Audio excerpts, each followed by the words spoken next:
Hello and welcome back to my channel. I'm Claire, this is Smurfygurly, and I've got 3 things to show you. We've got something that's really old, something that's really new, and something that's quite new. So it's not exactly something borrowed, something blue, something old, something new, but kind of. So I think we'll just get straight into it. I think we'll start with the oldest thing. So a vintage perfumes actually. And I picked this up on eBay. I didn't actually know that I was getting this whole, this box like this. This is, oh, that's upside down. This box, I don't know if you can tell what it is. If you know, it tells you on the back. Soir de Paris, also known as Evening in Paris. Hair on my lip. So, it wasn't upside down. I've got the lid on upside down. That's the lid up the right way, just in case you care. It's got some, looks like Latin on it. Fluctuat nec mergita. And I'm sure I pronounced that correctly. Inside the box you have the stamp with Bourjois Paris on it. Inside the box is this sort of tissue-ish cloth thing. It's more than a tissue. It's more than a tissue, more than a tissue to me. And then this. So the seller on eBay only posted the 2 bottles side by side, and, well, actually I think he might have posted it inside this, but it was up close and you couldn't really tell. And it was also advertised as 2 bottles of eau de cologne, when in actual fact what we have is a large bottle of the eau de cologne, which has got some dust on it, and I don't know why, because I've been playing with it. But so a larger bottle of the eau de cologne here, and as you can see this is pretty full. But the star of the show is this smaller bottle of pure parfum. So that was such a surprise. I was really pleased when I realised the box said that this was a pure parfum, because I was expecting just a larger and a small eau de cologne. And I got them for a really good price. I think it was about £25 plus postage. So to get the pure parfum included with that was amazing. I have become interested in this particular perfume because I was reading about Chanel and Ernest Beaux, and Ernest Beaux created these perfumes in 1928 from Fragrantica. A Soir de Paris, Evening in Paris is a floral fragrance for women. Was launched in 1928 by the nose is Ernest Beaux. Top notes: violet, peach, apricot, bergamot, heliotrope, rose, ylang ylang, lily of the valley, jasmine, amber, sandalwood, vanilla and musk. So I've always been curious about this perfume because of the notes. I love a lot of those notes, in particular iris and violet.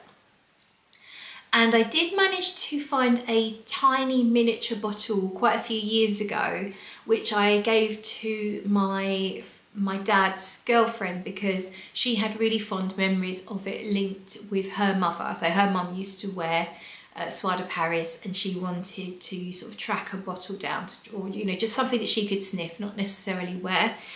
And I don't really remember how it smelled. I did obviously smell it before I passed it on to her, but didn't remember how it smelled because it was some time ago. And so I was really curious to be able to try it, to sort of track some down and see if it's something, now that I'm really getting into vintage, is it something that I'm gonna enjoy? And so we'll talk about the eau de cologne first of all. I have tried both of these on my skin, and I'd say the scent profile is actually fairly different between the two. I would hazard a guess that we're not just talking about a different concentration, but I think that there's different amounts of the ingredients inside, and probably there's some things in one that aren't in the other, because yeah, to me they are fairly different. So this is the eau de cologne, and I will say, this is very violety, I will say that on my skin, the Pure Parfum was really long lasting, very rich, very noticeable. The Eau de Cologne, that's the cat. The Eau de Cologne definitely did act like an Eau de Cologne, like you would expect, only really a few hours that you can notice it on the skin. So there is that, but this is a little bit like, if you know Devon violets, if you know the classic, just sort of like pure violet cologne style scent, a little bit like that, but with a fruity twist from those fruity notes. I think it was it peach or apricot, but that's that kind of tone that you get from those more orange coloured fruits, peachy-ish, but obviously powdery as you would expect. There's iris. Does have that vintage feel. It just, I mean, how do we even explain a vintage feel? How can I convey what I mean by that? It just has that feeling of, it's the sort of perfume you would find in your grandma's drawer, you know, old-fashioned, powdery, not soapy as such, but almost a little bit talcum powdery like.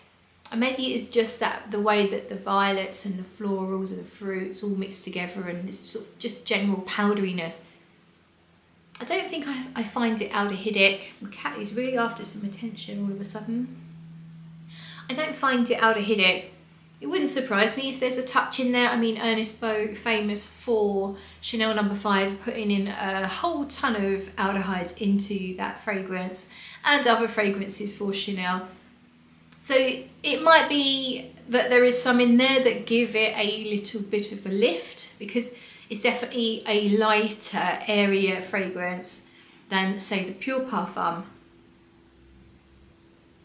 But overall, very nice. I like it. I don't think I see myself wanting to wear it. And if I did, I'd want to spray it on. So I'd put it into a sprayer bottle. But it is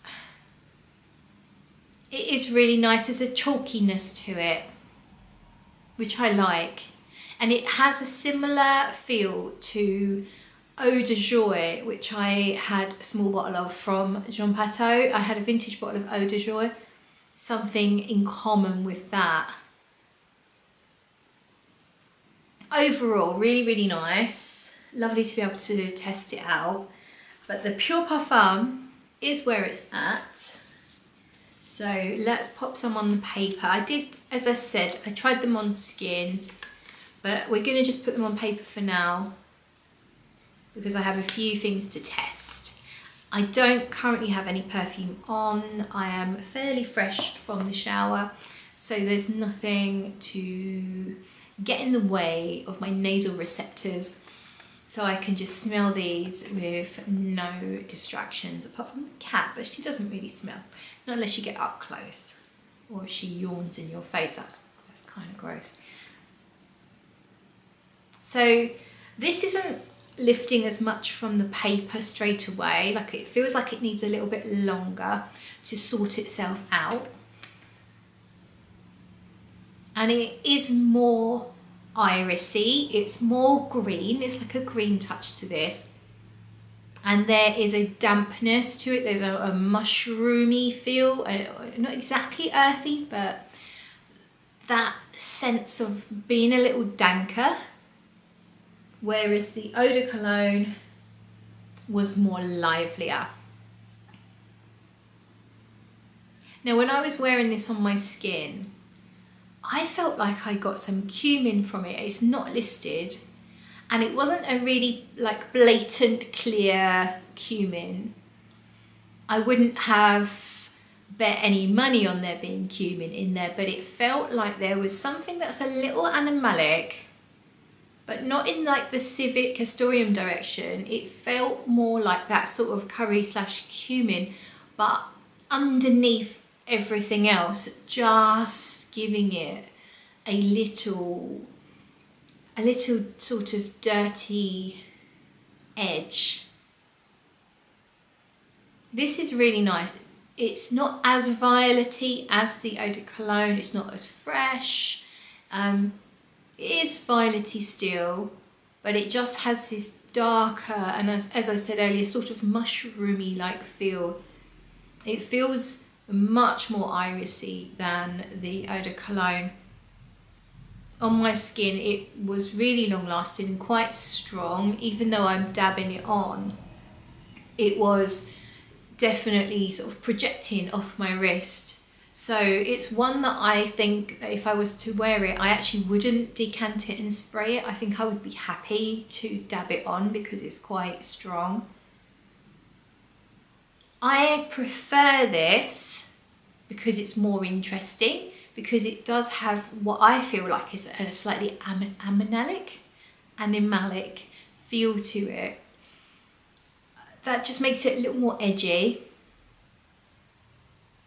I don't think it's as vintage smelling because of that. It could even be a modern niche, not by a mass producing Parfum de Marly wouldn't touch something like this with a barge pole because it's too polarizing, but it could be an independent, modern, artisan perfumer's creation.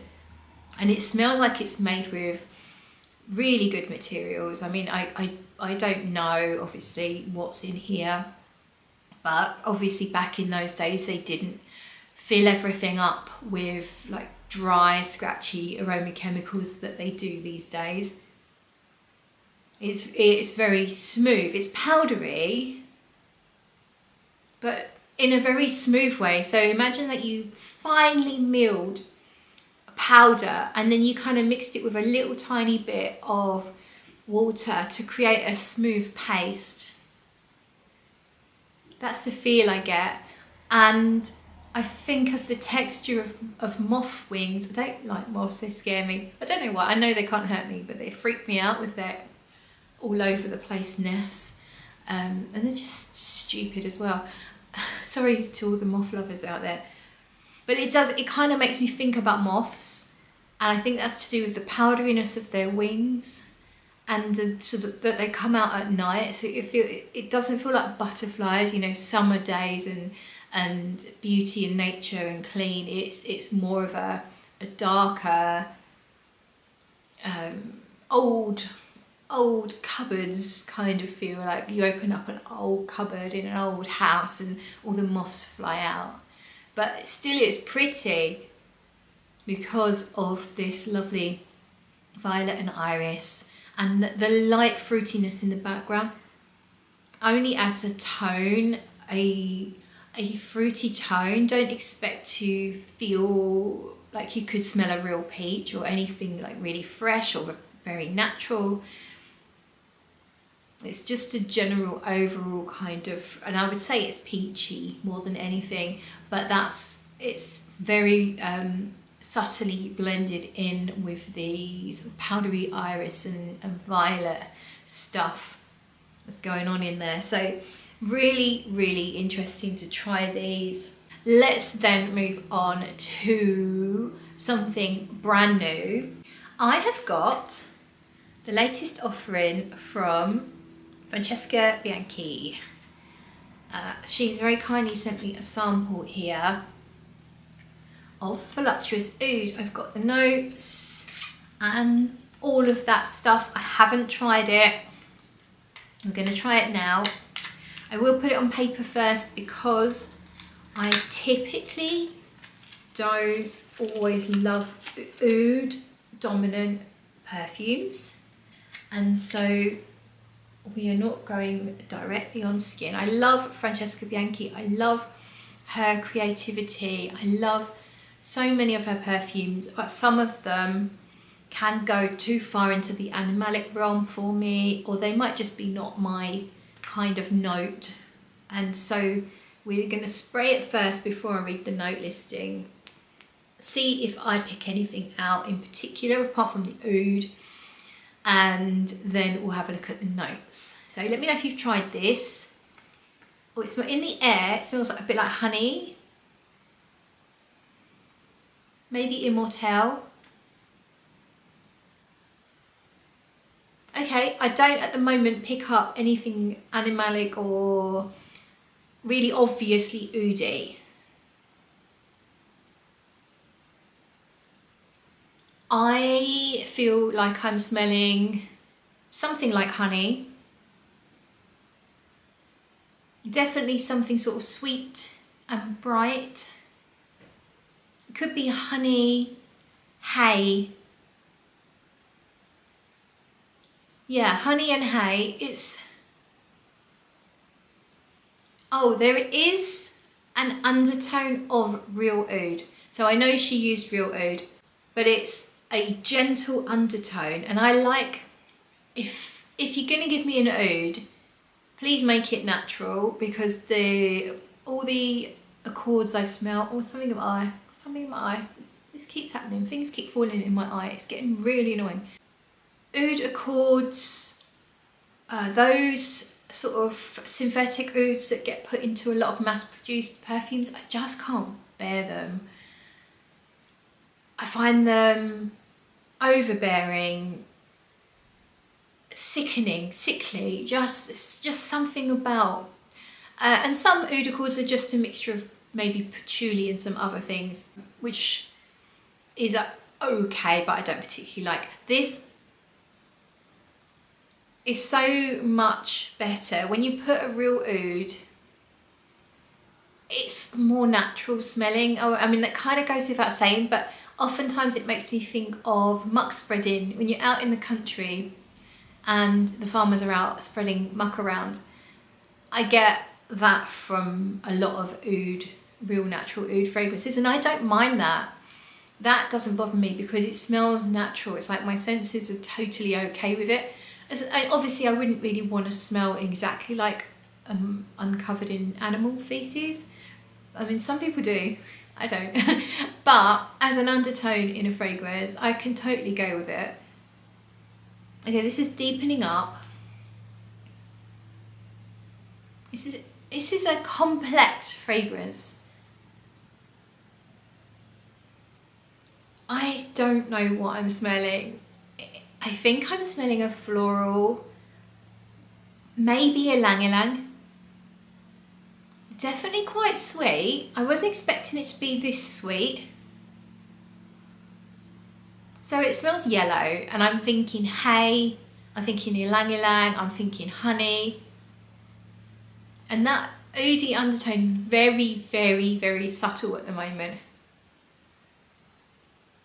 Is it very, very subtle? It's a bit subtle. It's like, if you can smell it and not even think about oud, and then you smell it again and you're like, oh yeah, but it's almost,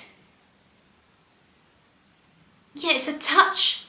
I guess people will say barnyard, don't they? I say muck spreading, other people say barnyard. It is a touch muck spreading, but in a like powdered woody way as well. So if you took some wood chips, some dry wood chips, and you mixed that with a little bit of the muck spreading element, it's like that. It's very much ethereal, you can breathe, nothing is heavy and thick. There's air, there's perfume and there's air in perfect cohesiveness. So nothing is choking you out here. It's not obnoxious, and it's beautifully balanced between some sweet things, which, as I've guessed at already, and this gentle, subtle oud. So let's read what the real notes are, not just what I'm saying they are. Okay. Now I'll read you what's on this card. Mood, opulent, assertive, hedonistic, comforting. The kingdom of abundance, a rich, seductive and absolutely lustful interpretation of oud. My intention is to offer a warm and comforting experience, but with the bold, raw and animalistic intensity of oud.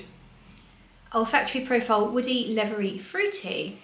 So we have bergamot, green mandarin, heliotropin, plum, oud from Cambodia, leather, vetiver, tolu balsam and caramel. So none of the yellow things I was saying, like ylang ylang and what else did I say, honey and hay. I can understand the plum being in here. Yeah, it does give it kind of a full body. Heliotropin I don't get, or heliotrope, which is fine with me. I only like heliotrope in very small doses myself. The bergamot, the green mandarin, I didn't really get any obvious citrus freshness from the top at all, or any citrusy notes. I feel like there's more sweet. Yeah, you've got Tully Balsam, which is a little bit sweet, and then caramel, which is quite sweet. I would say this is not a fragrance where you can read the notes and decide whether you'll like it or not. For me, the notes aren't obviously here, a lot of the notes. I do think it's rich, but as I said earlier, it's rich, but it is not thick and cloying and obnoxious. It's airy, there's space here, there's a lot of space here to breathe. It feels autumnal.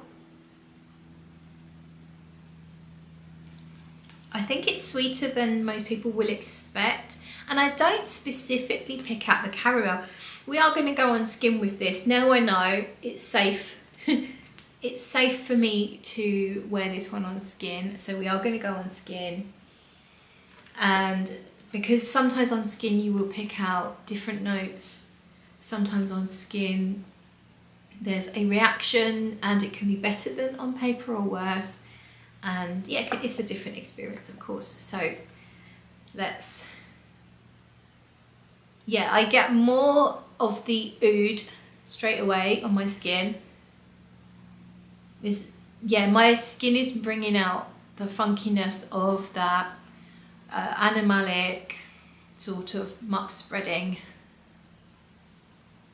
and the leather. Did we say we've got leather in here? Yeah. And I didn't pick up leather on the paper at all, but on my skin it's oud, leather with that sweetness. I still don't find the citrus. My nose doesn't find the citrus at the moment. So I think that in the way that I'm experiencing it, the citrusy things are just blending in and giving it that overall sort of sweeter and lighter tone. This is probably a touch too oudy leathery for me, but it isn't massively oudy and leathery. I think if you can handle most of Francesca's fragrances, you're absolutely going to be fine with this. This is not shocking.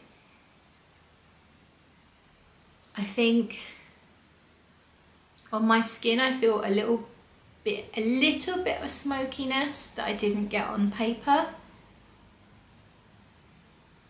which could be the oud, it could be the leather. Yeah, on my skin this is more masculine. It's very strange, but on paper it's not particularly masculine. It's sweeter on the paper, sweeter, lighter, more yellow toned. On my skin it's, I'm getting that plumminess as well, but it's almost like a smoked plum. This is a mysterious, sexy, grown-up nighttime fragrance. It's probably a little dark for me these days. Everything I wear seems to be quite light. Aldehydic and yellow floral. So this is quite sort of, it's a bit heavier than I'm used to wearing, even though it's not, as I said earlier, even though it's not obnoxious and thick and cloying and all of that, it's definitely got this sort of gothic mysterious feel about it. I'm getting a little lightness coming through now, or sharpness. It's an intriguing mix of yeah, something sort of yellow and sharp and fresh with this smoky, dark, plummy leather oud that is packaged in something that's actually really quite approachable and wearable. I would say if you're going to wear this in a work environment, or you know, when you're going to be around people, when you're concerned about how people might react, you would want to keep the dose very low because it is a little bit unusual, but it's not crazy. It's not it's not out of this world weird. It feels that it feels to me nighttime and cold weather appropriate. If this was in the summer, no way. Like, I wouldn't want to smell this on a hot sunny day. So we're going to move on to our third and final thing, and I have a full bottle here from Ormonde Jayne. So I have been sitting on this, not literally because that would be weird, until I had the chance to film. I wanted to film the unboxing and first impressions of Arabesque from Ormonde Jayne. So they very kindly sent this to me. This is an eau de parfum. I think it's fairly recent. It might be this year. I'm not sure. So let's get into it. I do really enjoy the packaging from Ormonde Jayne. And I think what we'll do is discard the information for now, and then I can, that's how the bottle looks. That is, oh, that is so nice. So you have an ombre effect here. That is really beautiful. And then the silver lid, and when you take it out, it's orange behind. We are going to go on paper with this one as well, because I don't know whether I'm going to like it or not. I honestly don't know. The name suggests it's going to be maybe a little smoky Middle Eastern style, which isn't always my favourite. So I don't want to go directly on skin in case it's not my cup of tea, because I hate having perfumes on my skin that I don't enjoy, because then they can really wind me up. So I'm smelling it in the air, and it is a strange mix of what I would say is sort of like a masculine cologne style fragrance. I definitely smell some woodiness, some light woodiness, maybe some ambroxan, something that you would find in Sauvage, for example. Also, smells familiar. That's interesting. First thoughts are that it feels masculine to me at this point. It feels like a bit like a masculine designer, but with this niche twist to it. I don't know if it's something fruity in there. Feels musky, fruity. Is it fruity? I'm not sure if it's fruity.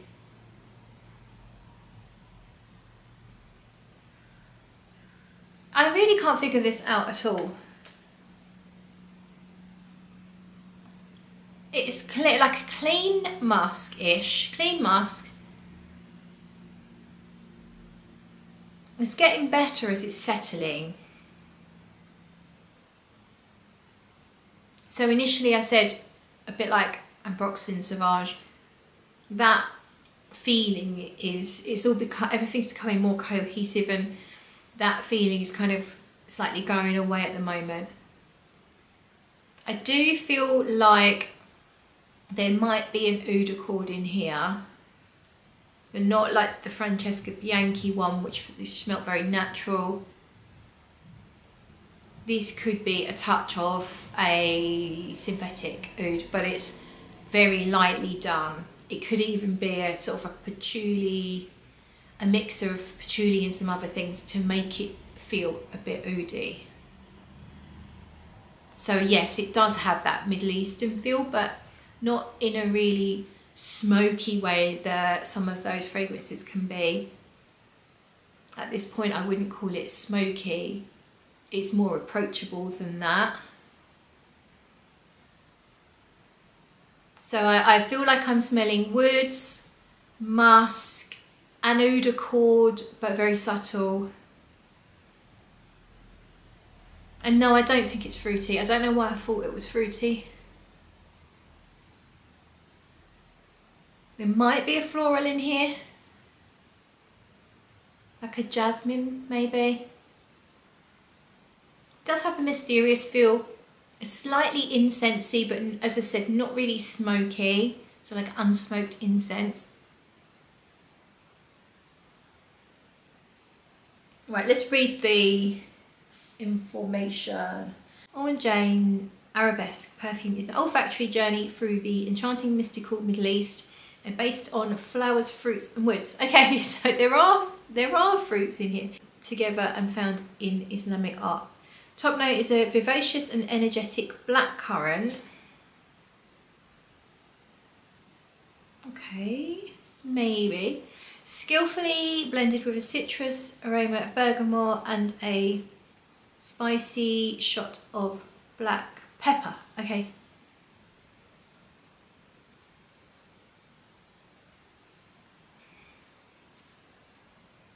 Yeah, could be a little bit peppery. I don't find the citrus. At the heart is a rose and jasmine absolute interplaying beautifully, creating. So I keep having to twist it because it's metallic writing, and where the light's catching it, I can't read it very well. Creating a sense of well-being and serenity. Bless you, cat.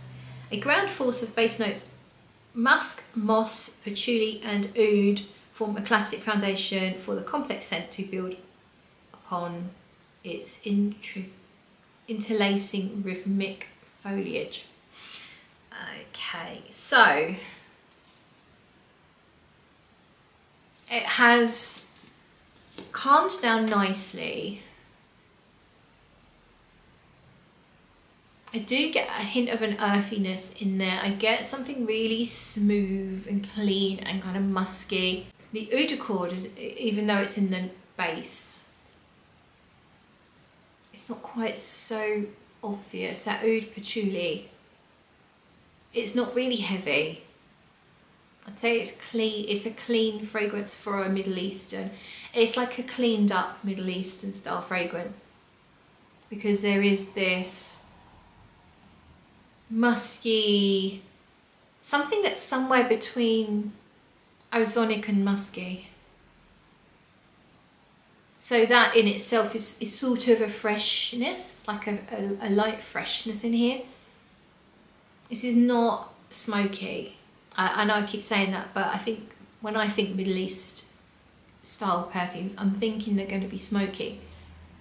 This is not, but it does have a kind of an oud accord in it, which is not my favourite.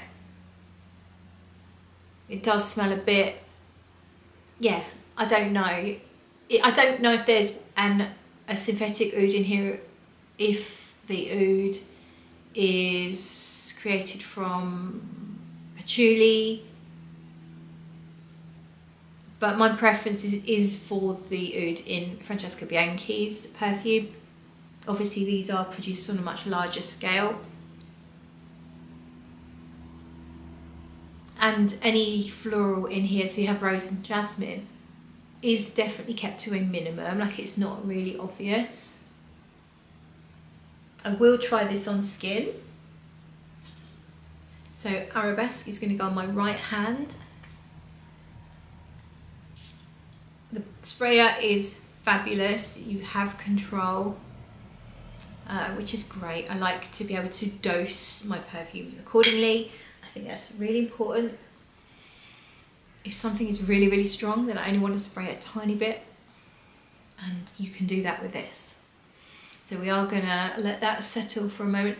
In actual fact, I'm gonna take a 5-minute break get some fresh air and come back and finish up.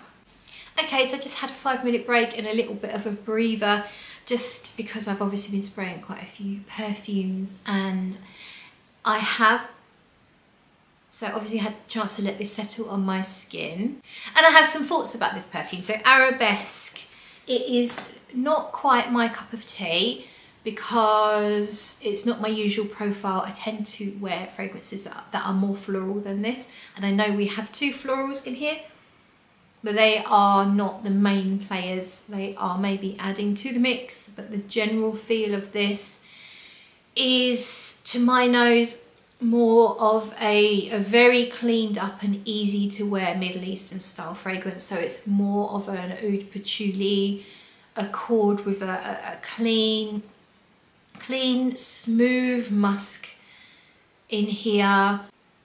I think the patchouli is just a little too much for me.